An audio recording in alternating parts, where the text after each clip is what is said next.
欢迎来到本分图解解析。说真的，你是不是常觉得自己的大脑运作起来就像是一台一直转圈圈、卡顿又过热的老旧电脑？如果是的话，今天我们绝对要来彻底翻转这个局面。准备好了吗？因为接下来我们要带你一窥那些硅谷顶尖精英跟高绩效人士到底是怎么从根本去升级他们的大脑硬体的。先说好哦，我们今天不谈那种虚无缥缈的玄学，我们只专注在科学、神经网络还有极致的效能表现。好，那我们就直接进入主题吧。第一部分，骇入大脑作业系统，看看他们是如何超越传统冥想的。你看，一直以来大家都会把冥想当成一种精神修行，对吧？但其实，在矽谷那些生物骇客的眼里，它早就进化成一种超强的大脑作业系统重编码工具了。我们来对比一下这两种完全不同的运作模式。传统冥想通常强调你要被动力放空，老实说，有时候弄不好就只是在发呆而已。但生物骇客冥想可不一样，它是主动出击，简直就要是在帮你的硬体进行科学化超频了。这道玩法的目的，就是要有策略地让你的大脑神经网络在最完美的频率下运作，把创造力跟吸引力法则天衣无缝地结合在一起。接下来进入第二部分，为什么你总是卡关？我们来帮你诊断一下那些看不见的系统噪声。你可能会想，现在明明每个人都在谈吸引力法则，那为什么我们还是常常觉得灵感枯竭，甚至最后只能消极的在那边等运气？要解决这个痛点，我们得先来认识大脑里一个超关键的守门员，叫做网状激活系统，简称 RAS。你可以把它想象成大脑专属的垃圾邮件过滤器。每一秒钟，我们的环境里都有数百万位元的资讯，而 RAS 就负责决定哪些东西可以进入你的潜意识。如果你没有先做科学化的生理升级，让高压生活直接淹没你的潜意识，这个过滤器就会大宕机。它会因为压力过载，直接把你拼了老命想吸引的机会跟资源，通通当成垃圾讯息给过滤掉，超冤枉的，对吧？所以你看，高压、焦虑总是充满恐惧跟匮乏感，这些症状听起来是不是熟到不行？这就是我们现代人最常卡在里面的贝塔波模式。在这种战或逃的生存状态下，你的大脑真的充满了超级庞大的系统噪声。这种极度严重的内部摩擦，不只会无情地榨干你宝贵的认知频宽，更惨的是，它会让你完美错过眼前明明就很好的大好机会。这就是为什么你如果只是一直躺在沙发上盲目幻想、消极等待，成功是绝对不可能自己找上门的。那到底该怎么办呢？我们来看看第三部分，重编码4部曲工作流。这是一套每天只要15分钟的实践协议。为了彻底解决这种严重的内耗问题， Silicon Valley 的生物骇客们开发出了一套每天只要花你15到20分钟的科学协议。让我们一步步来看这个流程是怎么建立起来的。这是一个会让你非常有成就感的4部曲旅程。我们会先从物理层面的生理平静开始打底，接着动手清除系统里的情绪垃圾，再来进入深层潜意识做视觉化编码，最后，在一个完全开放的状态下，把能帮你破局的创造力给孵化出来。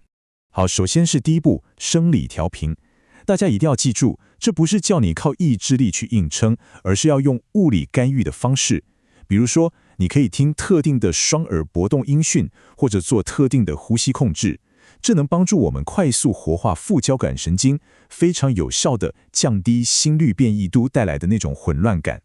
我们的目标超级明确，就是要强行把大脑从焦虑紧绷的贝塔波，直接在硬体层面上降频到放松而且高效的阿尔法波段。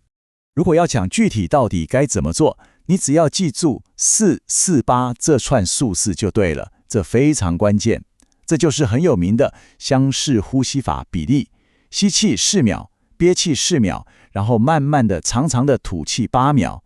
这可不是随便说说的，它是一条有着坚实科学根据的捷径，可以瞬间让你大脑的运作频率从那种焦虑炸裂的状态，稳稳地降落到具有高度暗示性、可塑性极强的阿尔法波。这等于是帮你的大脑重编码，建立了一个最完美的硬体基础。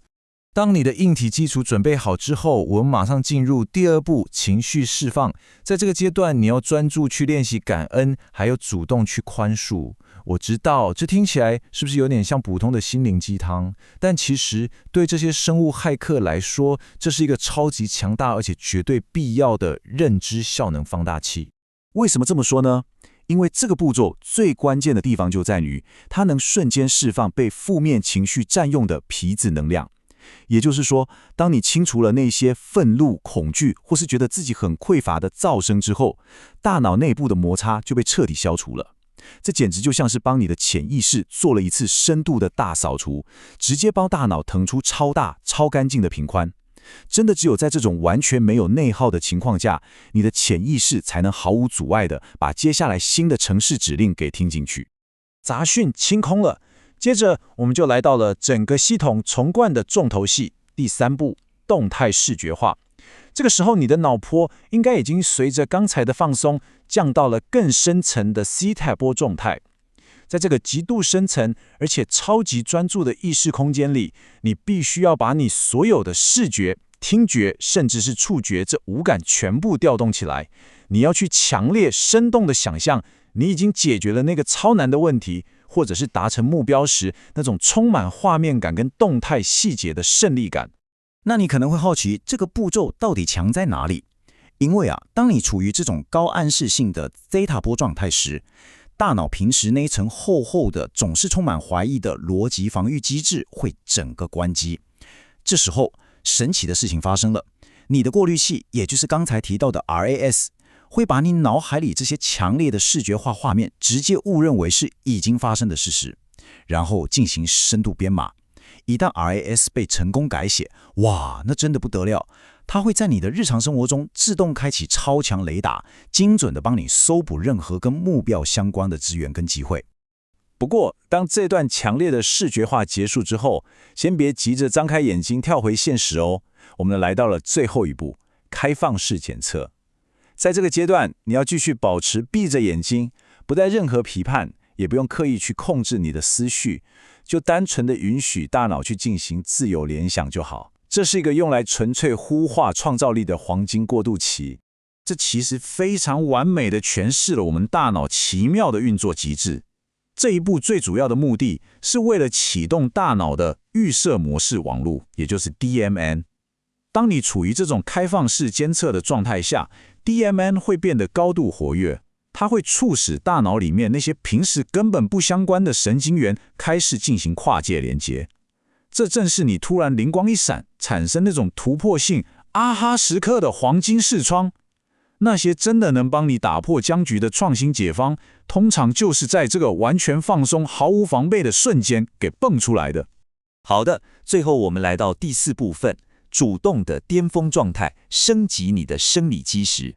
到这边，请大家务必搞清楚一件事，这整套协议绝对不是要让你消极的在那边等宇宙掉礼物下来给你。我们来做个超级强烈的对比吧，看看表格上过去的你，大脑每天都在贝塔波里面痛苦挣扎，充满系统内耗，只能很累的做着根本不会实现的白日梦。但看看升级后的你，透过这种主动的神经优化，大脑随时维持在清澈的阿尔法跟贝塔波段，你拥有了最高效的神经系统，从生理结构上就已经准备好去敏锐的察觉机会，并且随时准备出手行动。所以说，真正的显化绝对不是什么凭空变出来的魔术，它其实是优化过后的生理机能、敏锐的创意直觉，还有你在现实世界中毫不妥协的极致执行力，这三者之间的完美结合。当你把大脑调整到了这种高效率的运作频率，创造力跟行动力自然就会完美的扣合在一起，变成推动你不断向前的引擎。总结来说，在我们解析完这套硅谷精英都在用的生物骇客协议之后，我想留下一个问题给你好好思考一下：你还要继续忍受大脑那种无谓的认知耗损，任凭一堆系统噪声掩盖掉你原本的潜力吗？还是说你愿意从今天开始，每天就只抽出15分钟，亲自为你的大脑硬体进行这场超频重灌？你的大脑作业系统今天准备好升级了吗？真的别再消极等待了，现在就去拿回你神经网络的掌控权吧！感谢你收看本份图解解析，我们下次见。